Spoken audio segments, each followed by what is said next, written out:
Well, good evening. It's just coming up for 7 o'clock here in the Scottish borders, high dark side. Had a funny moment yesterday in that chat with Jerome and Drew Beeson and Sharon. I get so used to seeing in the top right hand corner that the red button that you click to end the broadcast that I didn't see that when I was chatting with Jerome, so I didn't realize that it was actually live at the time. I suppose I'm so used to joining on the dude's videos when he would start, sometimes 10, 15, 20, 30 minutes later. Anyway, very, very quickly, hi JD, we will very quickly finish the review of Mark Godsey's book by the and have a look at the name of the author, whose name again escapes me. Somebody the third, anyway. I remember that much. Yeah, the dude himself, eh? So let's just pop up the document. Let's put that up like that. Let's do that. And you'll remember we got as far as this sentence here. Yet the state continued to pursue, achieve, and defend, upon appeal, convictions against 4 innocent men. The Wells-Leo book shows how the facts available to the police in this case simply were not allowed to affect the original police story. All of the original evidence pointed to a single rapist, but the state persuaded itself somehow that it was a gang rape, even though only one man's DNA was found at the crime scene. Other than tunnel vision and deluded thinking, the only other possibility after Ballard confessed that he committed the crime by himself is that the state was trying to cover up its awful mistake that was going to keep 4 innocent men in prison for many years. But that possibility is just too awful to put forward seriously? No, I don't think so. Certainly not in Steve and Brendan's case. Wells and Leo are willing to accept tunnel vision and deluded thinking. They suggest it is likely that the detectives still believed their gang rape story and thought Ballard simply lying about committing the crime alone. While most errors that produce wrongful convictions are not as egregious as the ones in the Elkins and Norfolk 4 cases, we now know that the system fails far more often than we once thought. What are we to do? In his last chapter, Godsey offers common sense recommendation for modest reforms. Modest though the proposed reforms are, Godsey is right to worry that the problem is not identifying which reforms are necessary, but rather getting system buy-in on their implementation. David Harris has offered persuasive reasons why buy-in is so difficult to achieve. These reasons can mostly be grouped around, you guessed it, the arrogance of the actors in the criminal legal system. We have done it this way for 150 years. We know what we are doing. The occasional wrongful conviction, when we are willing to admit it exists, is a freakish outlier. Sure, the National Registry of Exonerations has identified over 2,100 cases, some of which, by the way, we will continue to deny were wrongful convictions. But that is a trivial number compared to the roughly 1.5 million prisoners in state and federal prisons at any given time.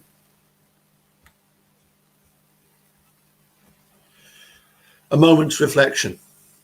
Stripped of tunnel vision, denial and bias, screams that the 2,100 exonerees are only the ones lucky enough to find an advocate willing to commit much time and energy to the exoneration process, and lucky enough to find powerful evidence of innocence that can persuade judges to vacate a conviction. DNA exoneration should be, thankfully, less common because every state now permits DNA testing before trial. Thus, finding persuasive evidence of innocence years later becomes more and more difficult. North Carolina has had, for over 10 years, a procedure by which convicted felons can move to have a commission review claims of innocence. Cases of plausible innocence are referred to a judicial panel for final review. Almost 2,000 requests for review were filed between 2006 and 2016.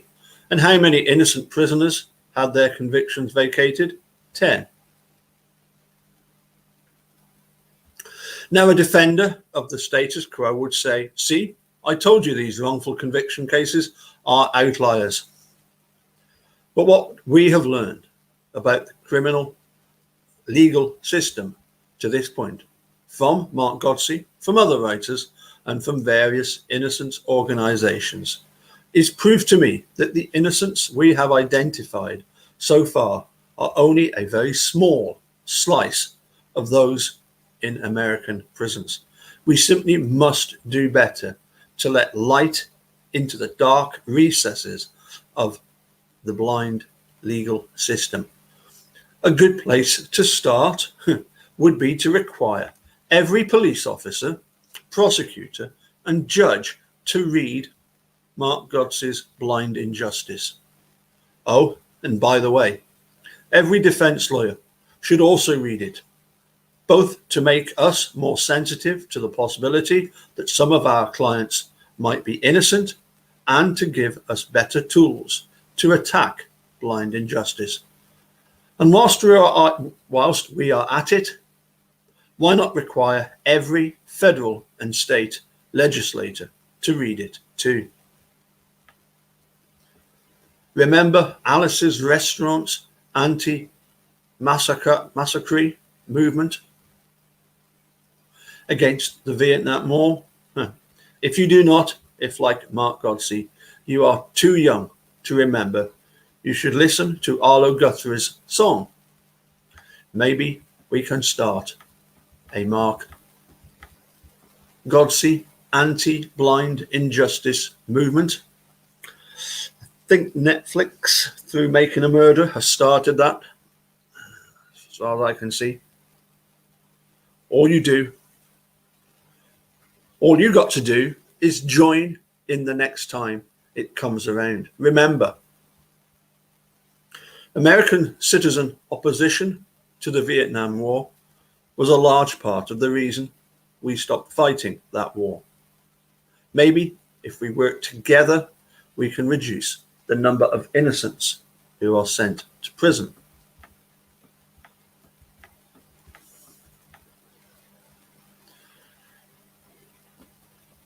The academic in me hastens to add that it is also critically important to convict the guilty. I'm not sure I agree with this. Most measures that prevent the conviction of innocent defendants will cause more guilty defendants to avoid conviction. I'm not sure about that. As we've discovered, virtually every person wrongfully convicted, the person who was actually guilty has gone on to commit other offences. So I don't know how you would tally that against it. Deciding how many guilty defendants we are willing to free in exchange for protecting innocent defendants is a philosophical and policy argument that has no obvious or easy answer. Blackstone famously said we should be willing to let 10 guilty go free to avoid a single conviction of the innocent. But it is not so clear that this is the right ratio.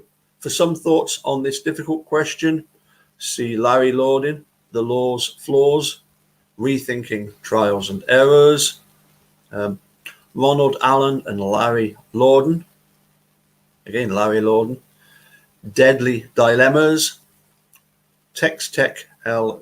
Rev, Paul G. Cassell, Can We Protect the Innocent Without Freeing the Guilty? Thoughts on innocence reforms that avoid harmful trade-offs in wrongful convictions and the DNA revolution. 25 years of freeing the innocent, and D. Michael Reisinger, innocence convicted and empirically justified factual wrongful conviction rate. So as I say, that was that article review. Let's give the author the correct title, George C. Thomas III. I say I'm not sure about that last bit about the fact that reforms would necessarily chill the willingness of prosecutors to go after the guilty people. We just want fairness. Now then, as you know,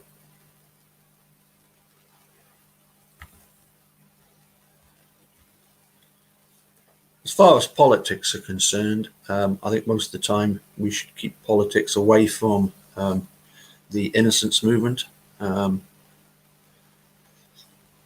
it is true to say, and I justify this article on the basis that we do support Steve and Brendan, and we do support attorneys for Brendan, as in Steve Drizzer and Laura Nyrider, and obviously Steve's current and former lawyers. Steve Drizzen and Jerry Butin have been quite vocal, I would say, on Twitter, if that's being vocal on Twitter is the right word, or have been tweeting a lot, have been twittering quite a bit. I don't think there's any doubt as to which side of the political fence Steve Drizzen and Jerry Butin lie. And of course, we now have it confirmed that Joe Biden has won the presidential election. And as I say, I'm not trying to say to anybody, that they've backed the wrong horse or anything like that. But I found this article and I want to share it with you. And as usual, pop me your thoughts in the comments as usual. So here we go. Another little article that popped up.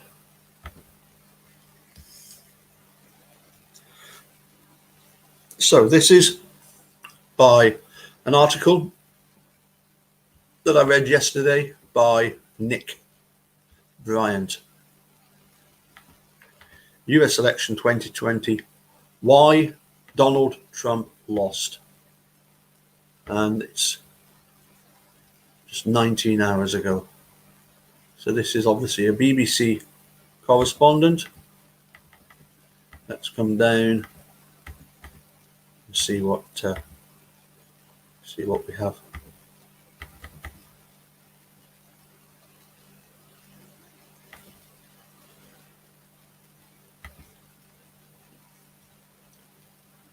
Okay, let the 2020 election bury the mistaken notion once and for all that the 2016 election was an historical accident, an American aberration.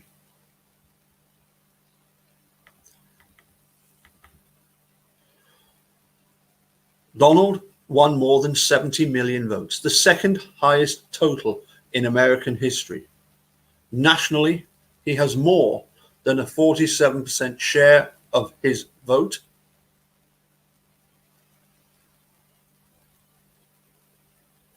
And looks to have won 24 states, including his beloved Florida and Texas.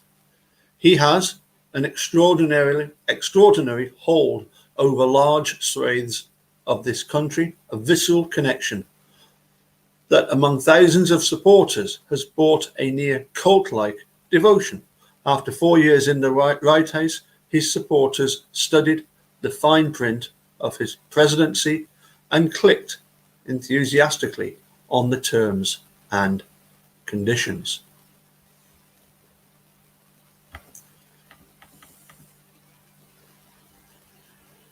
Any analysis of his political weakness in 2020 also has to acknowledge his political strength. However, he was defeated, becoming one of only 4 incumbents in the modern era not to get another 4 years. Also, he has become the first president to lose the popular vote in consecutive elections.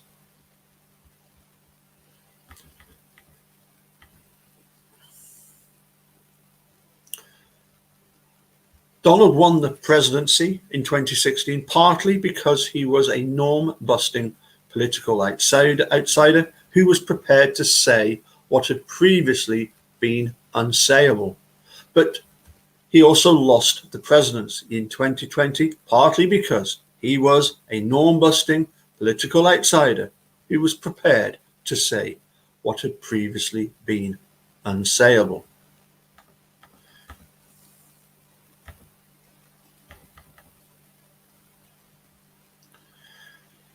Though much of the Trump base might well have voted for him if he had shot someone on Fifth Avenue, his famous boast from 4 years ago, others who supported him 4 years ago were put off by his aggressive behavior.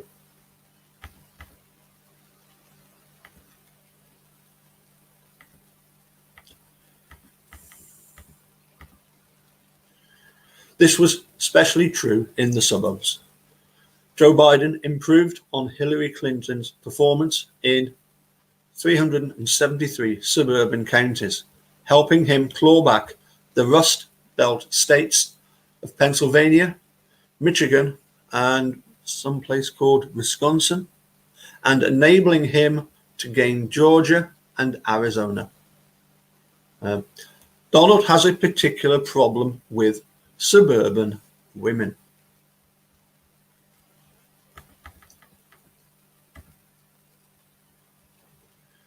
We witnessed again in the 2020 presidential election what we had seen in the 2018 midterm election. More highly educated Republicans, some of whom had voted for Trump 4 years ago, prepared to give him a chance, thought his presidency was too unpresidential.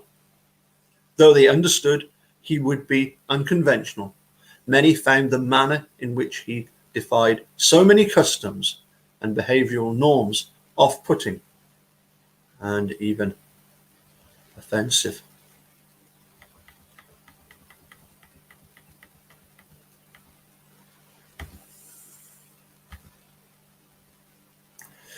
They were put off by his aggressiveness, his stoking of racial tensions, his use of racist language in tweets maligning people of color, his failure on occasions to adequately condemn white supremacy, his trashing of America's traditional allies, and his admiration for authoritarian strongmen such as Russia's Vladimir Putin.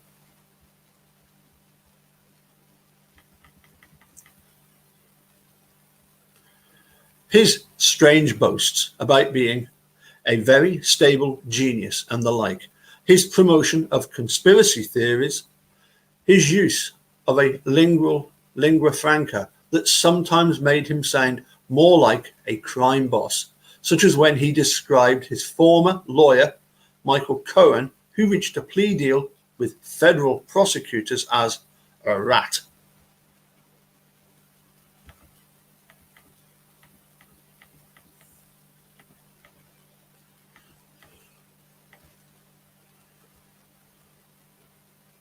Then there was what critics derided as his creeping authoritarianism, seen after the election in his refusal to accept the result. A telling moment for me during this campaign came in Pittsburgh when I chatted with Chuck Hauenstein on the stoop of his terraced home. A Trump supporter in 2016, he voted for Biden. People are tired, he told me. They want to see normalcy back in this country. They want to see decency. They want to see this hatred stop. They want to see this country united. And that together is going to bring Joe Biden the presidency.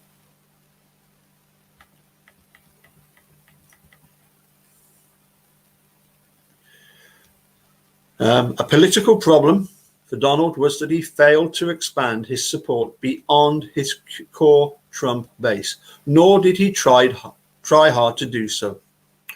In 2016, he won 30 states and often governed as if he was the president solely of conservative red America, the most deliberately divisive president of the past 100 years.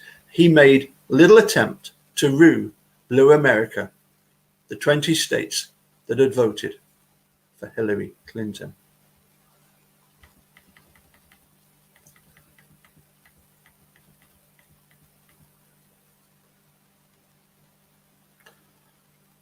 After 4 exhausting years, many voters simply wanted a presidency they could have on in the background, an occupant of the White House who would behave in a more conventional manner. They had tired of the infantile name-calling, the ugly language, and the ceaseless confrontation. They wanted a return to some kind of normalcy.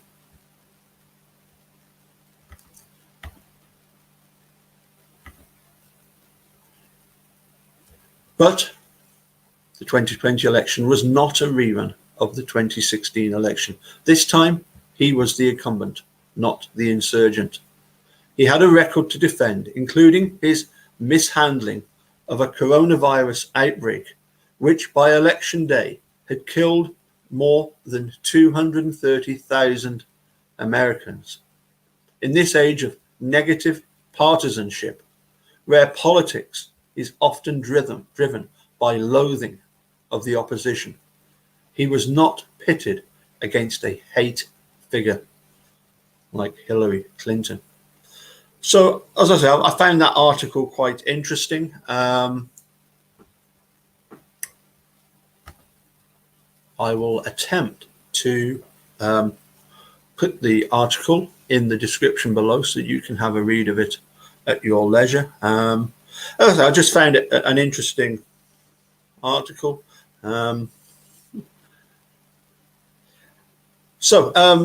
Looking forward tomorrow morning, 11 o'clock tomorrow morning, which it's now coming up for 7:30. So we're talking 15 and a half hours time, roughly speaking. Hopefully we'll have the full crew of the Doctor, the Millbilly, and the Hod. Hopefully. And I'm sure we'll discuss at various points the effect of the change of presidency. Apparently, a lot of supporters have asked that very question: what effect does this have on Stephen Brendan, the change of president?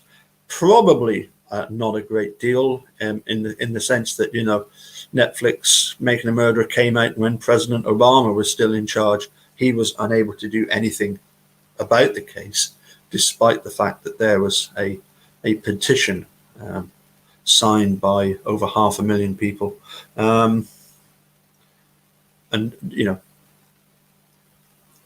will it hopefully affect the way that